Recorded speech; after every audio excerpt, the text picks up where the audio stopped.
अस्सलामु अलैकुम रहमतुल्लाह।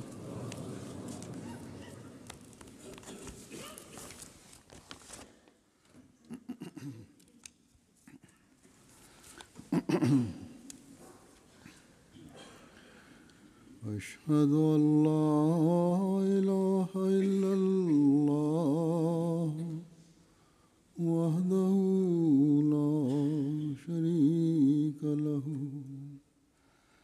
وأشهد أن محمدا عبده ورسوله أما بعد فأعوذ بالله من الشيطان الرجيم بسم الله الرحمن الرحيم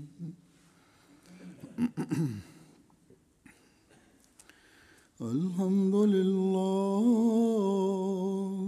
رب العالمين الرحمن الرحيم مالك يوم الدين إياك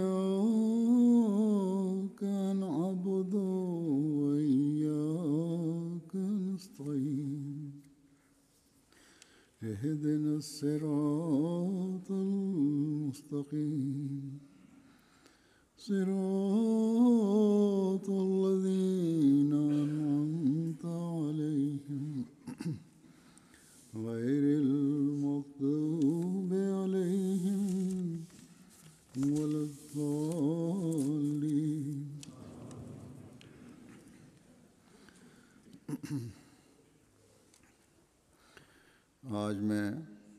Aujourd'hui, je présenterai certains écrits et certains dires du Messie premier alayhi salam, des écrits et des dires dans lesquels le Messie premier alayhi salam a évoqué sa véridicité, dans lesquels il a aussi évoqué ses signes et ses miracles.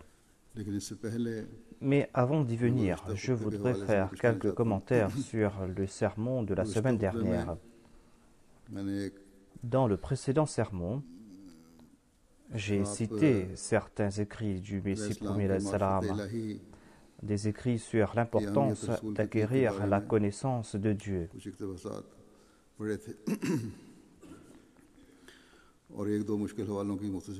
Et j'ai expliqué quelques-unes de ces citations qui étaient difficiles à comprendre. Mais quand, par la suite, j'ai écouté la première partie de la traduction de ce sermon en anglais, et quand j'ai lu le texte en ourdou qui sera publié dans le journal Al-Fazal, j'ai constaté que je n'avais pas pu expliquer un de ces dires en détail, et peut-être que ceux qui ont traduit cela en différentes langues ont peut-être eu des difficultés. Peut-être que ceux qui ont retranscrit ce sermon ont eu des difficultés aussi. C'est pour cette raison qu'aujourd'hui, je vais citer de nouveau quelques lignes ou la fin de cette citation en des termes beaucoup plus faciles à comprendre.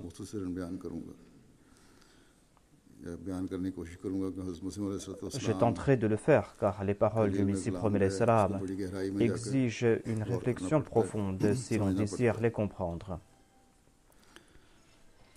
Le Messie premier alayhi salam expliquait que l'on ne pourra suivre les préceptes de Dieu sans ayant acquis la connaissance de Dieu. Il déclare que le savoir est le moyen préconisé par Dieu pour saisir la réalité de l'islam. Le Messie premier alayhi salam ajoute que certes, il en existe d'autres méthodes, à l'instar du jeûne, des prières quotidiennes, des supplications et du respect des préceptes de Dieu, dont il en existe plus de 600. Cependant, tout cela dépend entièrement de la conscience de la grandeur et de l'unicité de Dieu. Tout cela dépend aussi de la connaissance des signes et des attributs magnifiques et glorieux de Dieu. C'est par ce moyen que l'on pourra reconnaître Dieu comme il le mérite. Comment celui dont le cœur est négligent et qui ignore Dieu pourra-t-il jeûner, accomplir la prière ou faire de l'aumône. Le catalyseur de toutes ces bonnes œuvres est la connaissance. Et c'est ce savoir qui engendre les autres méthodes qui ont été évoquées plus haut.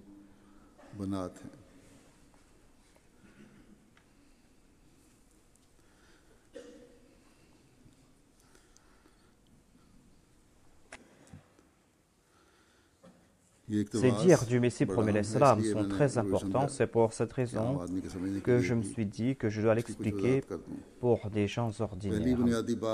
Le premier point fondamental évoqué par le Messie promet l'Islam est que l'on pourra connaître la réalité de l'Islam lorsqu'on tentera d'acquérir ce savoir de l'Islam, lorsqu'on le fera après mûre réflexion, après une réflexion profonde. L'on pourra comprendre cela lorsque l'on essaiera d'acquérir cette connaissance de Dieu et de l'Islam. Le Messie promet l'Islam déclare qu'il y a différents moyens pour connaître cette réalité de l'Islam. Et la réalité de l'Islam se dévoilera à ceux qui essayent d'appliquer ces méthodes. Il y a d'innombrables méthodes pour acquérir cette connaissance. Lorsqu'on va faire des efforts en ce sens, c'est là que l'on va saisir la réalité de l'Islam. Parmi ces moyens, il y a la prière, il y a le jeûne, il y a les supplications, il y a tous les commandements de Dieu qui ont été évoqués dans le Saint-Coran. Et selon une estimation, ces préceptes de Dieu dépassent les 600. Mais souvenez-vous, dit le Messie promet l'Islam, vous n'allez pas saisir la réalité de la prière ni du jeûne. C'est-à-dire, vous ne pourrez pas accomplir le jeûne ni la prière comme il se doit. Et vous n'allez pas comprendre le sens de la prière, ni n'allez-vous comprendre le sens des autres commandements du Saint-Coran. Vous allez pouvoir comprendre ces réalités. Vous allez pouvoir saisir l'importance de tout cela lorsque vous allez acquérir cette connaissance de la personne de Dieu, lorsque vous allez connaître sa grandeur, son unicité.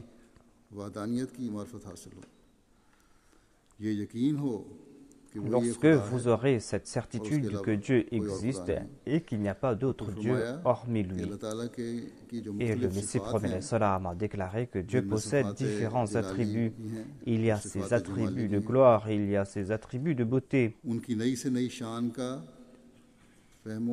Et tant que l'on ne comprend pas les nouveaux aspects de ces attributs, l'on ne pourra pas mettre en pratique ces préceptes de Dieu. Quand on va connaître ces attributs divins, c'est là que l'on pourra mettre ces commandements en pratique comme il se doit. Ainsi, si l'on désire comprendre l'esprit derrière ces commandements, à l'instar du jeûne et des prières quotidiennes, si l'on désire comprendre la réalité de ces choses, comme l'affirme Dieu dans le Saint-Coran, c'est-à-dire à tout instant, Dieu se dévoile sous un nouvel éclat. Il est important d'en acquérir la connaissance de cet éclat divin. Ainsi, pour comprendre la réalité de l'islam, l'ibadah, les préceptes de Dieu, la chose essentielle est de connaître la grandeur de Dieu, de savoir à quel point il est grand. Il est essentiel de connaître l'unicité de Dieu. Il est important aussi de saisir les différents aspects des attributs de Dieu, des attributs qui concernent sa gloire et sa beauté. Et il est important d'en connaître les différentes manifestations. Ces attributs ont diverses manifestations. Il est important de connaître cela. Même si on n'a pas une connaissance parfaite de cela, il est important de faire des efforts en ce sens. Il faut accomplir ces actes d'adoration comme il se doit et il faut essayer de mettre en pratique les autres préceptes de Dieu. Et pour accomplir ces œuvres, il est important de connaître ces attributs divins. Il en est ainsi car la mise en pratique des préceptes divins dépend de la connaissance de Dieu. Le Messie premier alayhi salam a ajouté que quant à celui qui est négligent, quant à celui qui ne sait pas ce que c'est que la connaissance de Dieu, quant à celui qui n'a aucune connaissance à propos de l'unicité de Dieu, à propos de la grandeur de ses attributs, comment cette personne pourra-t-elle accomplir les prières quotidiennes? Comment cette personne pourra-t-elle accomplir le jeûne? Comment cette personne pourra-t-elle accomplir des bonnes œuvres et faire de l'aumône? Le catalyseur de toutes ces bonnes œuvres, comme l'a dit le Messie premier salam, l'action qui le pousse à accomplir ces bonnes œuvres, la chose qui le pousse à accomplir ces actions, c'est cette connaissance de Dieu. Autant l'on possédera la connaissance de Dieu, autant l'on pourra comprendre comment accomplir ces bonnes œuvres, comment accomplir les bardas, et l'on sera plus enclin à accomplir ces bonnes œuvres. Ainsi, tant que nous serons vigilants quant à l'acquisition de cette connaissance divine, nous serons plus enclins à accomplir ces bonnes œuvres et à mettre en pratique ces préceptes de Dieu. Certes, initialement, cette connaissance divine est un don de sa Rahmaniya. C'est quelque chose qu'il accorde à des personnes pieuses. Mais par la suite, cette connaissance ne cesse de s'accroître lorsque cette personne va embellir sa foi, lorsque cette personne va accomplir des bonnes œuvres. Et c'est là que cette personne va atteindre le stade où elle va comprendre l'islam véritable. Son islam ne sera pas que de nom, et son cœur sera éclairé par la connaissance de Dieu. Ainsi, nous qui disons être de véritables musulmans, nous devons nous efforcer d'acquérir cette connaissance.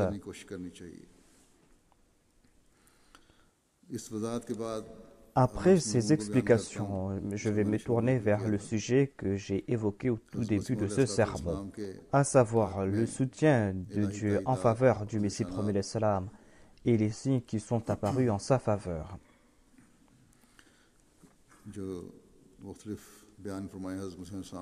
Le Messie premier salam en a fait mention. Je vais évoquer cela. Après 2 jours, Inch'Allah, ce sera le 23 mars, ce sera le jour du Messie premier salam que l'on va célébrer dans toutes les Jamaat. Et ce jour-là, les ulémas prononcent des discours à propos du Messie premier salam. On évoque les signes qui sont apparus en faveur du Messie premier salam, le soutien de Dieu en sa faveur, où l'on mentionne d'autres sujets qui concernent l'avènement du Messie premier salam. En tout cas, par un heureux hasard, je mentionnerai aujourd'hui le thème que l'on évoquera dans 2 jours. Je dois ajouter aussi à ce propos que cette année-ci, il y aura une émission en langue arabe qui sera diffusée de Qadian sur le Messie premier salam. Ce sera une émission qui sera diffusée en direct sur la MTA. Il y a nos amis arabes qui sont partis à Qadian, et de Qadian, ils vont parler à propos de l'importance de ce jour ou à propos de l'importance de ce sujet de l'avènement du Messie premier salam. C'est de ce village de Qadian, Inch'Allah, qu'il y aura cette émission en direct.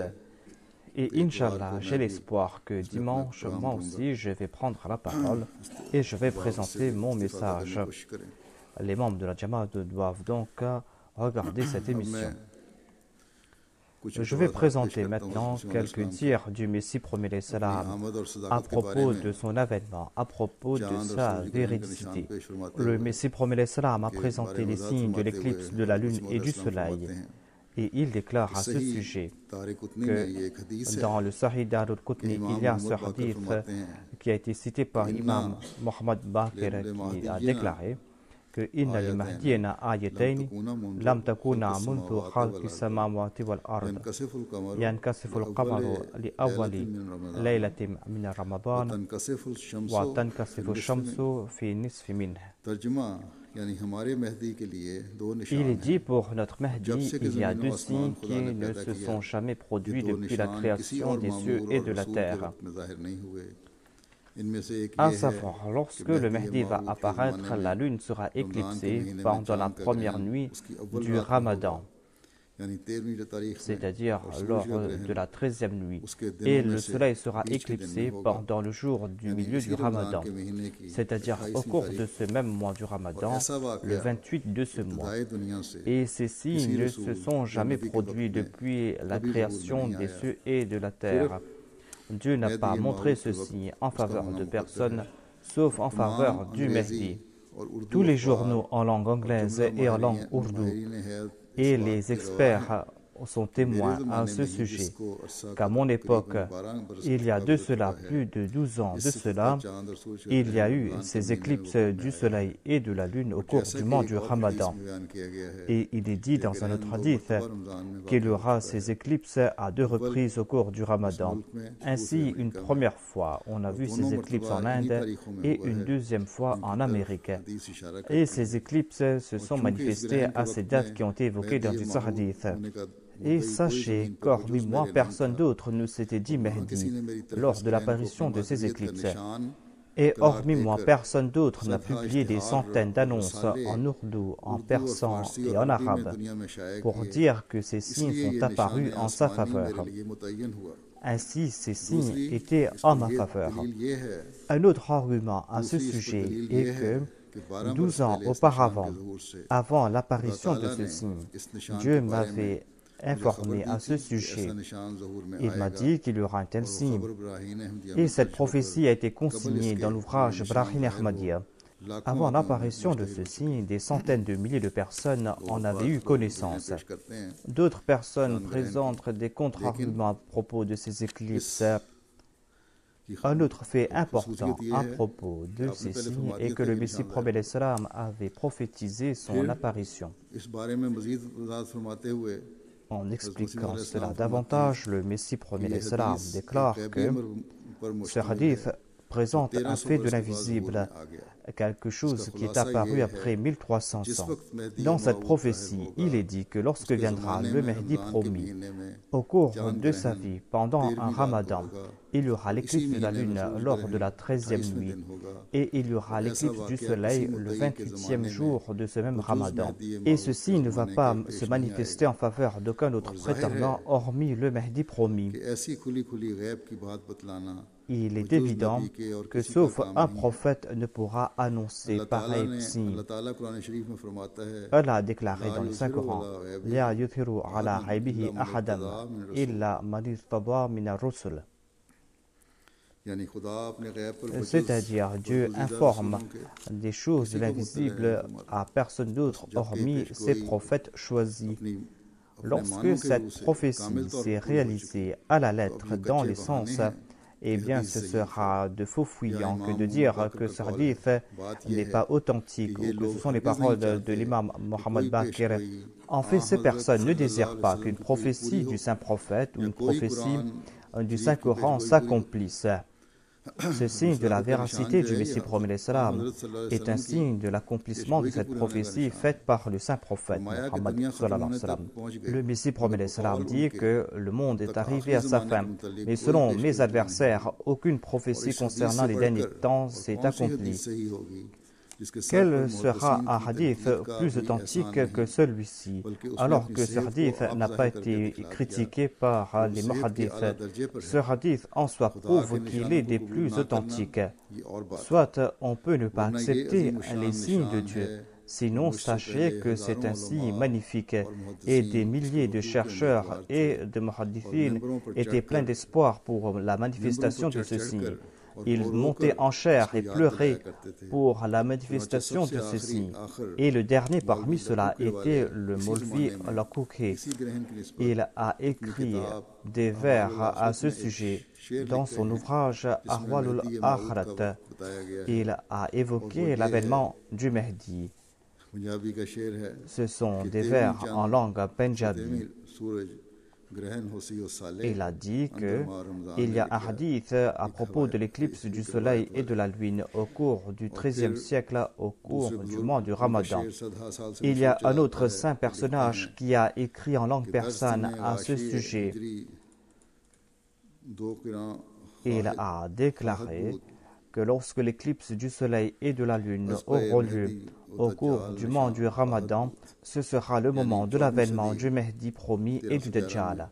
C'est-à-dire, lorsqu'il y aura l'éclipse du soleil et de la lune au cours du mois du Ramadan, au cours du XIVe siècle, ce sera le moment de l'avènement du Mehdi et du Dajjal. Ces vers évoquent les dates exactes de ces éclipses de la lune et du soleil.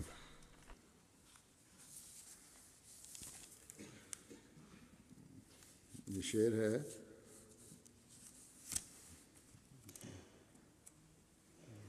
ठीक है ठीक ही पड़ा मैंने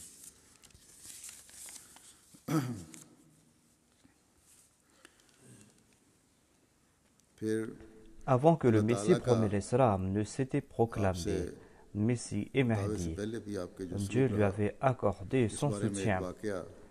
Le Messie promet l'Islam cite un incident à ce sujet, ainsi que le réconfort qu'il avait reçu de la part de Dieu dans la forme d'une révélation. C'est là un autre signe.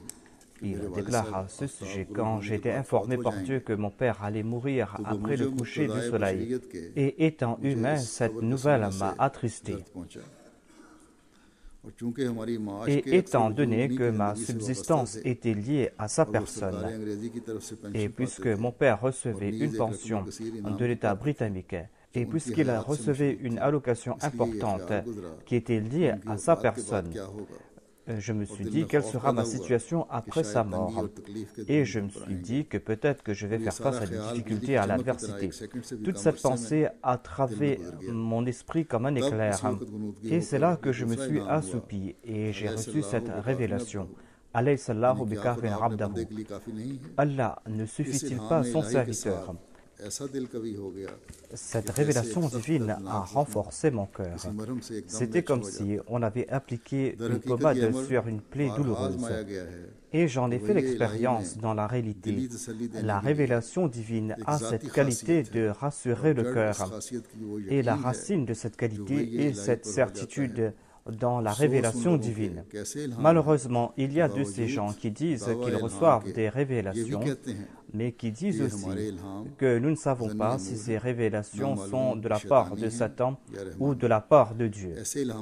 De telles révélations causent plus de mal que de bien.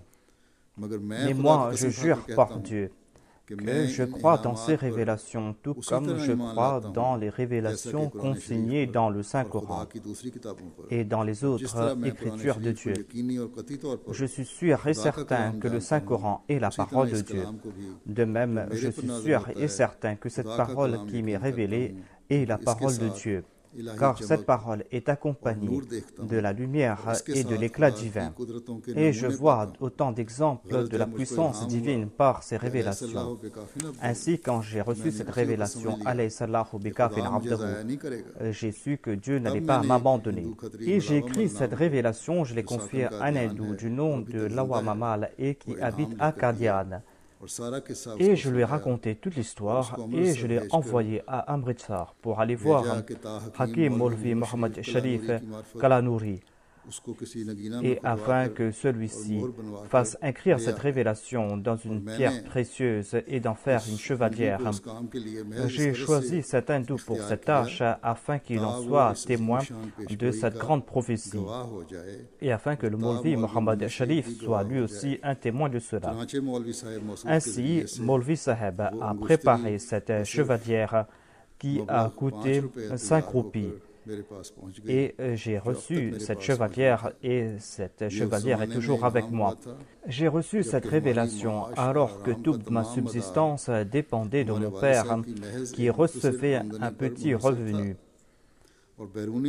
et personne ne me connaissait. J'étais inconnu et je vivais à Qadian, un village inconnu. Et par la suite, Dieu, suite à cette prophétie, a fait tourner tout un monde vers moi et m'a accordé des soutiens financiers de toutes parts et m'a accordé de grands succès et je n'ai pas de parole pour remercier Dieu. Selon ma situation d'alors, je n'avais même pas espoir que je vais recevoir 10 roupies par mois. Cependant, Dieu qui fait sortir les humbles de la poussière et celui qui jette dans la poussière les arrogants, Dieu m'a soutenu. Et je peux dire en toute certitude que j'ai reçu plus de 300 000 roupies jusqu'à présent, ou peut-être que j'en ai reçu plus. Et de cette somme, on dépense 1500 roupies par mois sur la cuisine, sur la langar khana. Et il y a d'autres dépenses, par exemple pour la madrasa et pour publier des ouvrages. Ainsi, voyez avec quelle gloire cette prophétie, alayhi sallahu bikafin abdahu, s'est réalisée avec clarté et avec gloire. Est-ce cela les paroles d'un imposteur ou d'un menteur? Est-ce cela les insinuations de Satan? Certainement non. C'est la tâche de Dieu, celui qui peut honorer et déshonorer. Si vous avez des doutes concernant cela, eh bien allez voir le registre de la poste de ces 20 dernières années et vous allez voir les sommes que j'ai reçues au cours de cette période.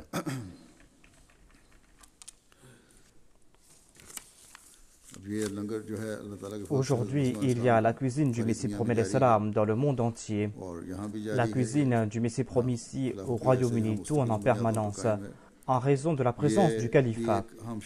Et la cuisine du Messie promis salam est un département important des tâches accomplies par le Messie promis salam. Les responsables de la cuisine ici, les responsables de la diafat doivent servir toute personne qui vient manger dans la cuisine du Messie promis salam. Certes, il ne faut pas faire du gaspillage. Il faut tout planifier afin qu'il n'y ait pas de gaspillage. Mais on ne doit pas non plus être avare, parce que cette cuisine n'est pas la vôtre, c'est la cuisine du Messie promis alayhi salam. Il y a certaines personnes qui se plaignent à propos du département de l'hospitalité. Et ces équipes ou ces responsables de la cuisine doivent être vigilants à ce sujet. Cela doit se faire dans le monde entier et en particulier ici au Royaume-Uni, ainsi qu'à Rabwa et à Qadian. Le Messie promis salam a évoqué certaines de ses révélations concernant le progrès de la Jamaat. Le Messie promis salam déclare que dans l'ouvrage Brahni Ahmadiyya se trouve cette prophétie concernant le progrès de la Jamaat. Il est dit Kazar'in akhraja shat'ahu fa'azarahu fastaghlaza fastawa ala suqihi. Kazar'in akhraja shat'ahu fa'azarahu fastaghlaza fastawa ala suqihi. C'est-à-dire, cette Jamaat sera comme une graine et qui va faire sortir sa pousse. Cette pousse va se renforcer et va se dresser sur son pied. C'est une grande prophétie concernant le progrès de la Jamaat, une prophétie qui a été faite plus de 25 ans de cela, alors qu'il n'y avait pas de Jamaat à l'époque, alors que personne ne m'avait prêté allégeance, personne ne me connaissait même. Par la suite, les faveurs de Dieu n'ont cessé de croître et cette Jamaat a été créée, cette Jamaat qui comprend plus de 300 000 personnes. Et moi j'étais comme une petite graine qui a été plantée par la main de Dieu et j'étais caché pendant une longue période. Par la suite, je me suis manifesté et nombre de branches se sont attachées à moi. Cette prophétie s'est réalisée par la grâce de Dieu. Et aujourd'hui, nous constatons que par la grâce de Dieu, la Jamaat est établie dans 204 pays. Il y a des dizaines de millions de personnes qui se sont jointes à cette Jamaat. Et le message du Messie promis salam atteint les 4 coins du monde par l'entremise de la MTA. Ensuite, le Messie promis salam a évoqué une autre prophétie qui a été consignée dans l'ouvrage Brahni Ahmadiyya. Il est dit dans cette prophétie que certainement Allah te protégera, même si les hommes ne désirent pas te protéger. Allah te protégera de toutes les calamités, même si les hommes ne désirent pas te protéger de ces calamités. Cette prophétie a été faite alors que je vivais dans l'anonymat. Et personne ne me connaissait, personne ne m'avait prêté allégeance, personne n'avait de l'animosité à mon égard. Personne ne me connaissait. Comment pouvait-on avoir de l'animosité à mon égard? Par la suite, lorsque j'ai dit que j'étais le Messie promis, tous les mollahs et leurs compères se sont enflammés contre moi. À l'époque, il y avait un certain docteur Martin Clark, un prêtre qui m'a intenté un procès de meurtre. Et lors de ce procès, j'ai compris que les mollahs du Punjab étaient assoiffés de mon sang. Et ils me considéraient pire qu'un chrétien qui est l'ennemi du saint prophète Mohammed lui et qui insulte le saint prophète Mohammed lui. Car certains de ces mollahs se sont présentés au tribunal pour témoigner en faveur de ce prêtre chrétien. Et certains musulmans priaient même pour que ce prêtre puisse remporter le procès. J'ai entendu dire qu'ils pleuraient dans les mosquées et priaient au Seigneur, aide ce prêtre chrétien, accorde-lui la victoire. Mais Dieu qui est omniscient n'a pas écouté une seule de leurs prières. Ceux qui ont porté témoignage n'ont pas eu de succès et les prières de ceux qui avaient prié n'ont pas été exaucées. Voilà ces soi-disant oulémas, ces défenseurs de la foi. Et voilà cette Ummah. Ces gens ont remué ciel et terre afin que je sois pendu. Et ils ont soutenu un ennemi de Dieu et un ennemi du saint prophète. Ils ont remué ciel et terre pour me faire pendre et ils ont aidé un ennemi de Dieu et de son prophète. On peut se demander comment je suis sorti indemne de cette calamité alors que les mollahs étaient mes ennemis mortels. Qui m'a fait sortir de ce feu brûlant alors qu'il y avait 8 ou 9 témoins qui avaient témoigné contre moi?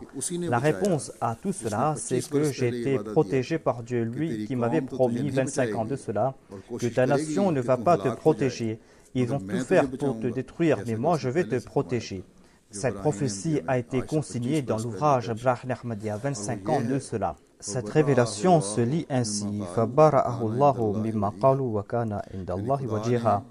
à savoir, Dieu l'a disculpé de ce qu'ils avaient dit à son sujet, et aux yeux d'Allah, il était honorable. Et aujourd'hui, cette prophétie s'est réalisée à la lettre. L'arrière-petit-fils du docteur Martin Clark est venu et il a annoncé que son aïeux avait commis une erreur et que Mirza Ghulam Ahmad de Qadian était véridique. C'est une déclaration qu'il a faite au cours de la Jalsa et qui a été enregistrée. Le Messie promet salam évoque un autre signe. Il y a un certain Moulvi Ghulam Dastagir de Kassour qui a publié un ouvrage Fateh Rahmani. Il a publié en l'an 1315 de l'Égypte à la Matba Ahmadi de Ludhiana. Il a consigné une malédiction dans cet ouvrage. Cela se trouve à la page 26 et 27 de cet ouvrage. Il a prié Allahumma ya Dhal Jalal wal Ikram, ya Malik al-Mulk. Ô mon Seigneur, tu as exaucé la prière d'un saint érudit, Mohammed Tahir, auteur de l'ouvrage Majma' Biharul Anwar. Et grâce à ses prières et ses efforts, tu as mis fin à un faux messie de cette époque, faux messie qui était né à l'époque de Mohammed Tahir. De même, exauce ma prière à moi. Exauce cette prière que je suis en train de faire sincèrement pour ta foi. Exauce cette prière et fasse que Mirza Ghulam Ahmad de Qadian et ses suivants puissent se repentir sincèrement. Et si tel n'est pas leur destinée, fasse qu'ils soient détruits, tout comme il est dit dans ce verset. فَقُطْوِعَ دَابِرُ الْقَوْمِ الَّذِينَ ظَلَمُوا وَالْحَمْدُ لِلَّهِ رَبِّ الْعَالَمِينَ إِنَّكَ عَلَى كُلِّ شَيْءٍ قَدِيرٌ وَبِالْإِجَابَةِ الْجَدِيدِ. C'est-à-dire les racines même des gens qui faisaient le mal furent coupées, et toutes les louanges appartiennent à Allah. Tu es le Tout-Puissant, et tu es celui qui exauce les prières. Et à la page 26 de ce même ouvrage, ce mollah a écrit à propos de moi, Mirza Ghulam Ahmad, Tabban lahu wa li atba'ihi, c'est-à-dire qu'il soit détruit lui et ses suivants. C'est-à-dire que le Messie premier les salam et ses suivants soient détruits. Et le Messie premier les salam déclare que je suis vivant jusqu'à présent et le nombre de mes suivants a doublé. Maintenant, cela se compte par centaines de millions. Et il est évident que le Maulvi Ghulam Dastgir voulait voir si j'étais véridique en citant ce verset فَقُطِعَ دَابِرُ الْقَوْمِ الَّذِينَ ظَلَمُوا. Et le sens ici est que celui qui est injuste sera détruit. Et toute personne de bon sens sait très bien que le sens de ce verset est clair. Et ce verset s'applique à celui qui est injuste. Ainsi, certainement, l'injuste devait être détruit. Puisque Ghulam Dastgir était l'injuste aux yeux d'Allah, c'est pour cette raison qu'il n'a pas eu le temps de voir la publication de cet ouvrage qu'il a écrit. Il est décédé avant la publication de cet ouvrage, et tout le monde sait qu'il est décédé quelques jours avant la publication de cet ouvrage. Certains mollahs disent qu'il n'a pas lancé ce duel de prière et qu'il avait prié uniquement pour que l'injuste sera tué. Et puisqu'il avait demandé la décision de Dieu, et puisqu'il m'avait qualifié d'injuste, eh bien, pourquoi cette malédiction l'a frappé lui? Pourquoi est-ce que Dieu a tué Ghulam Dastgir alors que les gens attendaient cette décision de sa part, alors qu'il souhaitait que je sois détruit afin qu'il puisse prouver au monde que tout comme grâce aux prières de Mohammed Tahir, un faux messie a été tué, afin que je sois détruit moi par sa prière et ses malédictions. Mais pourquoi sa prière s'est retournée contre lui? Il n'y a pas de doute que grâce à la prière de Mohammed Tahir, ce faux Mahdi a été tué. Et Ghulam Dastgir voulait copier Mohammed Tahir et il a envoyé des malédictions sur moi. Et que l'on se demande quel a été le résultat de la prière de Mohammed Tahir et quel a été le résultat de la prière de Ghulam Dastgir. Si l'on dit que Ghulam Dastgir est décédé par hasard, eh bien l'on doit aussi dire que ce faux Mahdi est mort par hasard après les prières de Mohammed Tahir et que Mohammed Tahir n'avait aucun mérite. Que la malédiction frappe les menteurs. Quant à celui qui était injuste, il a été détruit par Dieu, sa maison a été vidée. Dites en toute justice, la racine de qui a été coupée? La malédiction a frappé qui? Allah dit dans le Saint-Coran, Yatarabbasu bikumul dawa'ira alayhim da'iratus su'. C'est-à-dire au prophète, ces gens souhaitent que tu sois frappé de malheur, mais ces calamités vont frapper ces personnes à la lumière de ce verset. Telle est la sunna de Dieu. Quant à celui qui maudit un véridique, eh bien ces malédictions retournent contre sa personne. Telle est la sunna de Dieu selon le Saint-Coran et les hadiths. Dites-moi maintenant si Ghulam Dastgir est mort suite à cette malédiction ou pas. Sinon, pourquoi dire que suite aux prières de Mohammed Tahir, un faux messie a été tué et que celui qui m'a maudit moi a été tué en premier. Et 11 ans après cet incident, je suis toujours vivant. Alors que Ghulam Dastgir n'a pas eu l'occasion de vivre plus d'un mois après qu'il ait fait cette malédiction. Ensuite, le Messie promet salam déclare que dans l'ouvrage Brahil Ahmadiyya, il y a cette prophétie qui a été consignée. Allah a dit qu'il va m'accorder une grande maîtrise de la langue arabe et une grande éloquence dans ce domaine. Et personne ne pourra se mesurer à moi dans ce domaine. Et il en fut ainsi. Et Dieu m'avait révélé Kalamun ufsihat min ladun rabbun karim. Je vous présente quelques-uns de ces ouvrages que j'ai écrits jusqu'à présent. Certains ont été écrits en prose, d'autres en vers. Aucun mullah ne peut en présenter d'identique.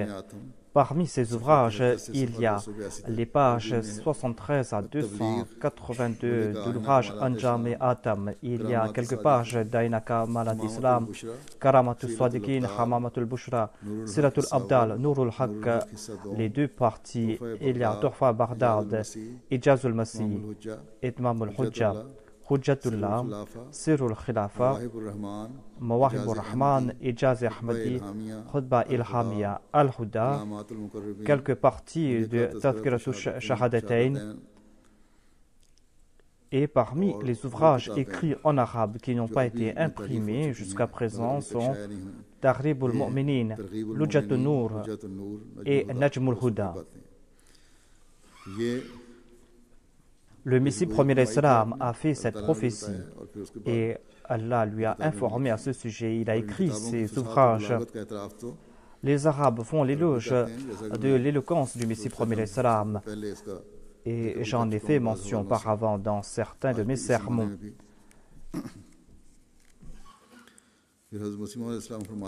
Le Messie premier salam annonce qu'un jour, un hindou est venu à Qadian. Je ne me souviens pas de son nom. Il m'a dit que je veux organiser une conférence religieuse. Préparez-vous aussi un discours sur les qualités de votre religion.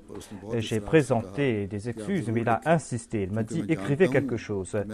Je sais que je ne peux rien faire de par ma personne. Je n'ai aucune force en moi. Je ne peux parler sans la parole de Dieu.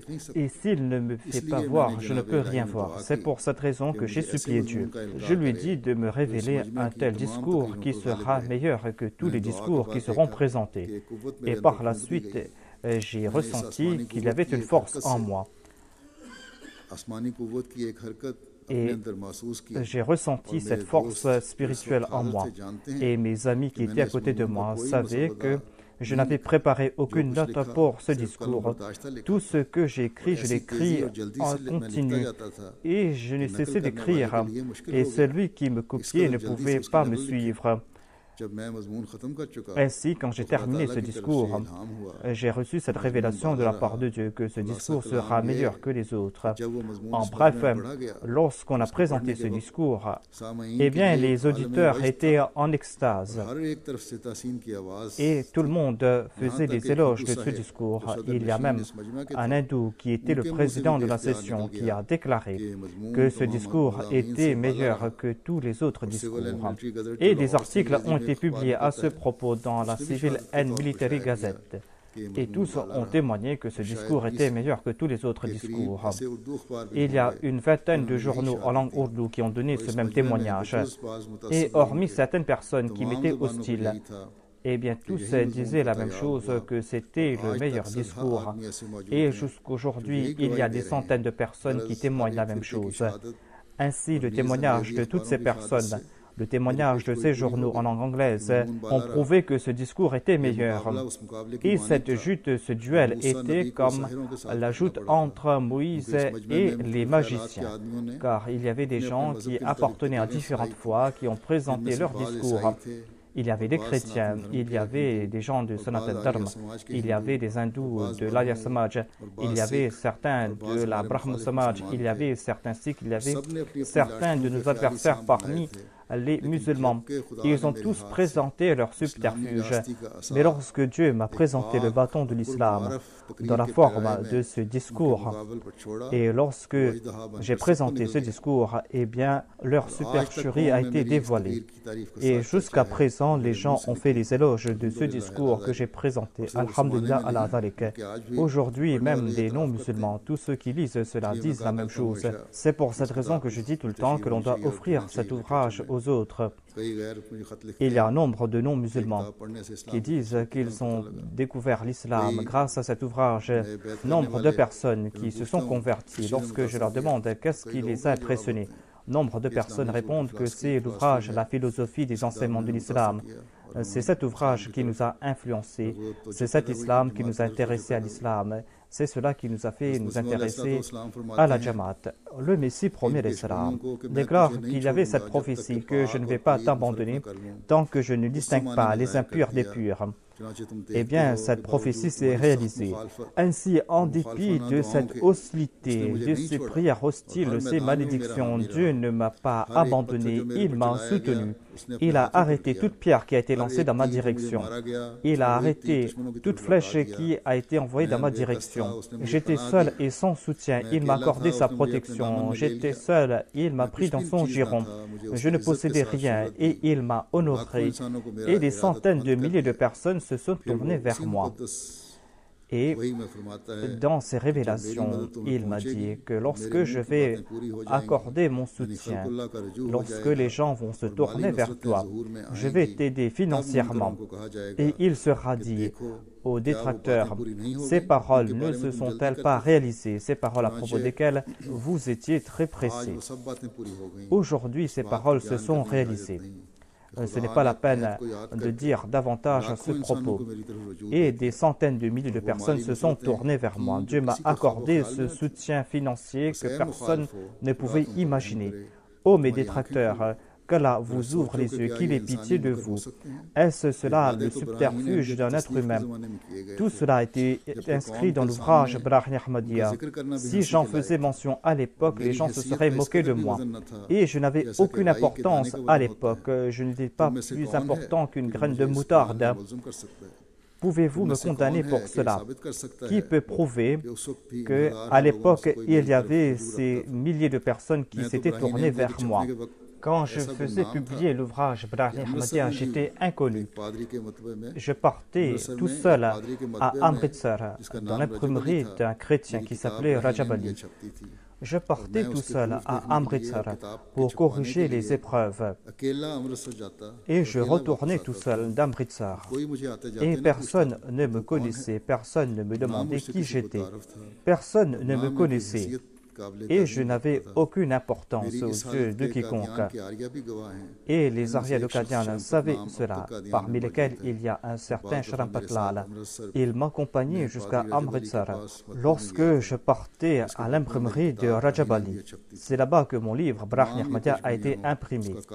C'était son scribe qui écrivait toutes ces prophéties. Ce prêtre Rajab Ali était lui-même étonné de lire ces prophéties. Il disait lui-même comment le monde entier allait se tourner vers cet ordinaire que j'étais, puisque c'étaient les paroles de Dieu et non pas mes paroles. Ces paroles se sont accomplies et sont en train de s'accomplir. Il fut un temps où l'on regardait ces révélations avec étonnement. Et d'autre part, ces mêmes yeux ont vu l'accomplissement de ces prophéties. Aujourd'hui, ces prophéties sont en train de réaliser avec gloire. Comme je l'ai dit, par l'entremise de la MTA, le message a atteint les 4 coins du monde. Auparavant, le Messie Promet Salam partait à Amritsar pour faire imprimer ses ouvrages. Aujourd'hui, il y a une imprimerie moderne à Qadian pour publier ses ouvrages. Le Messie Promet Salam déclare: Dieu a montré plus de 300 000 signes pour prouver ma véridicité. Il y a eu les éclipses du soleil et de la lune pendant le Ramadan. Celui qui ne croit pas en Dieu et en son prophète, et celui qui rejette le Saint-Coran, celui qui rejette ces signes de Dieu, et celui qui m'a qualifié de menteur en dépit de ces signes, cette personne peut-elle être qualifiée de croyant? Voilà quelques signes que je voulais présenter. Comme l'a dit le Messie Promet Salam, il y a des centaines de milliers de signes qui sont apparus en faveur du Messie Promet Salam. Ces signes ne sont pas arrêtés là. Ces signes continuent jusqu'aujourd'hui. Comme l'a dit le Messie Promet Salam, des milliers de gens sont en train de voir ces signes et sont en train d'embrasser l'Ahmadiyya par la grâce de Dieu. Ces gens embrassent la Jamaat Ahmadiyya. Certes, dans certains pays, les Ahmadis sont en grande difficulté. Ils font face à de grandes difficultés. Un temps viendra lorsque ces difficultés, ces malheurs vont disparaître, Inch'Allah. Et certainement, nous allons grandir de notre foi et de notre compréhension de Dieu en voyant ces signes. Le Messie Premier déclare: pour la cause de Dieu, réfléchissez sur cette situation afin que Dieu vous récompense. Dieu ne cesse de montrer ses signes. Et je jure par Dieu que ces signes ne vont pas s'arrêter tant qu'il ne va pas prouver ma véridicité dans le monde. Ô vous, les gens de ce monde, vous qui m'entendez, craignez Dieu et n'outrepassez pas les limites. Si c'était là l'effet d'un être humain, eh bien Dieu m'aurait détruit et il n'y aurait aucune trace de ce mouvement. Mais vous voyez comment Dieu m'a accompagné de son soutien. Il y a d'innombrables signes qui sont apparus en ma faveur. Nombre de mes détracteurs ont été détruits par ces mobarela, ces duels de prière. Ô création de Dieu, est-ce que Dieu traite ainsi les menteurs? Comme je l'ai dit, cela fait 125 ans depuis que la Jamaat a été établie. Cette Jamaat ne cesse de progresser. Est-ce que ces gens ne vont pas utiliser leur bon sens? Est-ce que nos détracteurs ne vont pas cesser leur hostilité? Nous ne pouvons que prier pour qu'Allah leur accorde le discernement afin qu'ils puissent accepter l'imam de l'époque, le Messie promis. Sinon, sachez que lorsque frappe le châtiment de Dieu, eh bien, il peut réduire à néant, il peut réduire en poussière ses opposants et il va les consumer comme un feu consume des brindilles. Qu'Allah leur accorde discernement, qu'ils puissent reconnaître le Messie promis salam. En sus de cela, je vous demande encore une fois de prier pour les Ahmadis de la Syrie, de prier aussi pour les Ahmadis du Pakistan et aussi pour les Ahmadis de l'Égypte qui font face à certaines difficultés.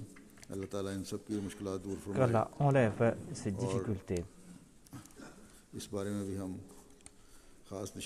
et que nous puissions voir des signes en ce sens afin que ces personnes puissent en toute liberté pratiquer leur foi, afin qu'ils puissent pratiquer leur foi ouvertement, qu'ils puissent se prosterner devant Dieu, car il y a des restrictions sur ces Ahmadis. Ils ne peuvent pas prier librement. Qu'Allah enlève toutes ces restrictions.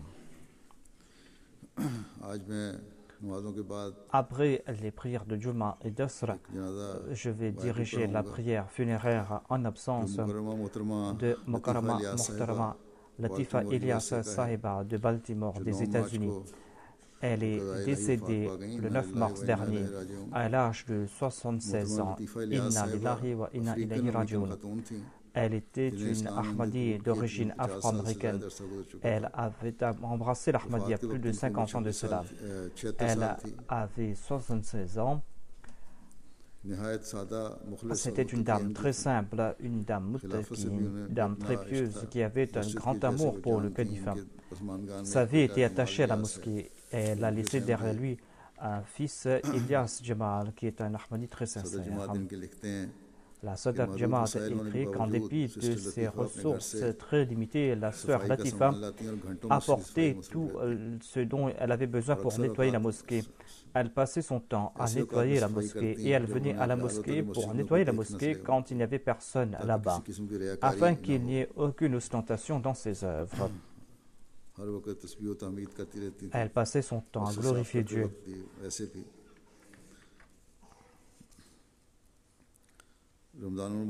Durant le Ramadan, elle venait à la mosquée 2 heures avant l'iftar pour nettoyer la cuisine. Et elle ne s'est jamais plaint pourquoi les gens laissaient la mosquée sale ou la cuisine sale. Et elle considérait toujours le service de la foi comme une grâce de Dieu. Même à l'âge de 70 ans, elle venait à la mosquée à pied. Lorsque quelqu'un passait à côté d'elle dans la voiture, on lui offrait de venir dans la voiture, mais elle refusait. Et elle disait que je serais récompensée pour chaque pas que je fais dans la direction de la mosquée, comme le dit le hadith.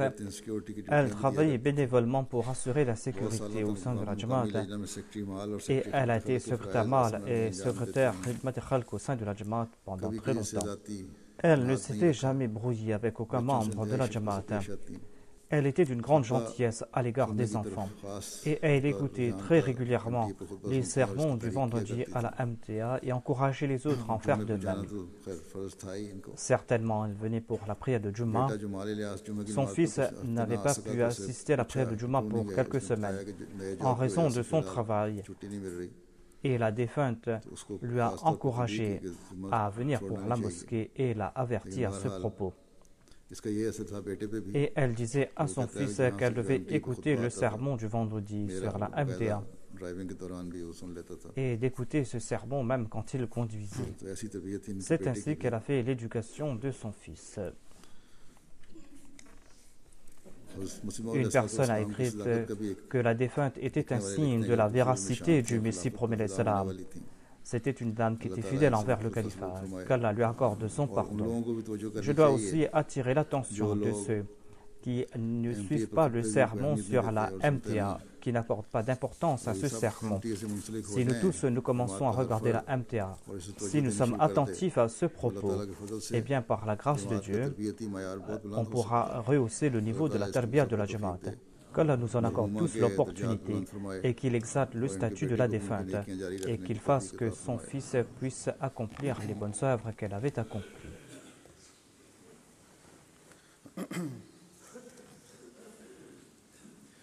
Alhamdulillah, nahmaduhu wa nasta'inuhu wa nastaghfiruhu. ونؤمن به ونتوكل عليه ونعوذ بالله من شرور أنفسنا ومن سيئات أعمالنا من يهده الله فلا مضل له ومن يضلل فلا هادي له ونشهد أن لا إله إلا الله ونشهد أن محمدا عبده ورسوله عباد الله رحمكم الله إن الله يأمر بالعدل والإحسان وإيتاء ذي القربى وينهى عن الفحشاء والمنكر والبغي يعظكم لعلكم تذكرون اذكروا الله يذكركم وادعوه يستجب لكم ولذكر الله أكبر